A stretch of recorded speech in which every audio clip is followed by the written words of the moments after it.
Okay, so this is just a quick little discussion about other forms of collision detection. We're not going to go into any detail on these because we just simply don't have time. Now that being said, all of these are actually built into the helper class of the game engine, so you actually have access to these. Some of them are pretty costly though, so to the CPU I mean.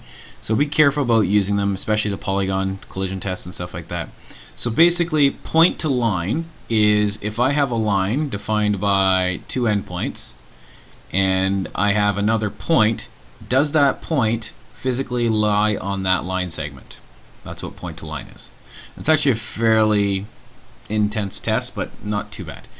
Line to line is if I have one line segment and then another line segment, do these two line segments intersect? Do they touch at some point? And then we have another one, which is if I have, let me just put our ink to shape on here. And let's say I have a box, a rectangle.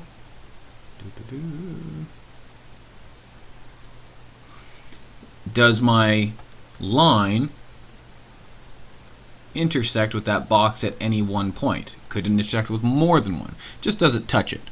You notice that they're not perfectly straight up and down or anything like that, and this will actually take this into account.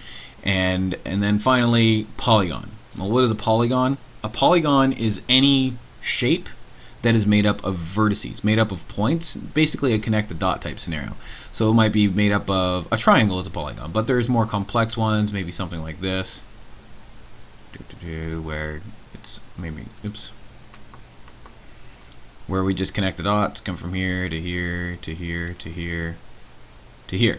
That is a polygon. So then we have all these different types of tests to go with the polygon. Do we have a point that exists inside that polygon? Is there a line that intersects with that polygon? Is there a rectangle that intersects with that polygon? Is there another polygon that intersects with that polygon? Right? All these different types of tests that we can work with. Now, this is a very, very expensive one. So you do a little Googling, you'll find algorithms online to solve these problems.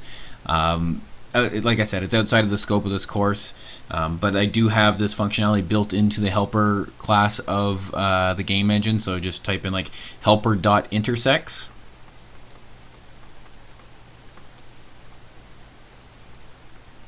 Helper.intersect. And then you'll have a whole bunch of options. I believe I have 19 different intersect options set up for you. And you can test everything from box to box and all these types of things. You just got to supply the different options available to you. And it's all written out in there.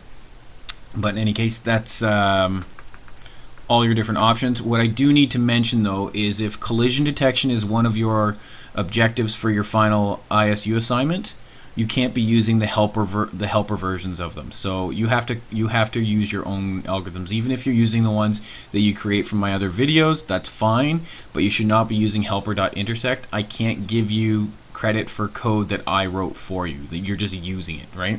You use the other ones, at least you have to apply it to your program, so it does involve some effort on your part. Okay, so those are other forms of collision detection. In future videos you're going to see the box-to-box collision and whatnot. Or hopefully you've already seen that by this point. And that's about it. Hopefully you can apply these things in some really fantastic ways and create some awesome games.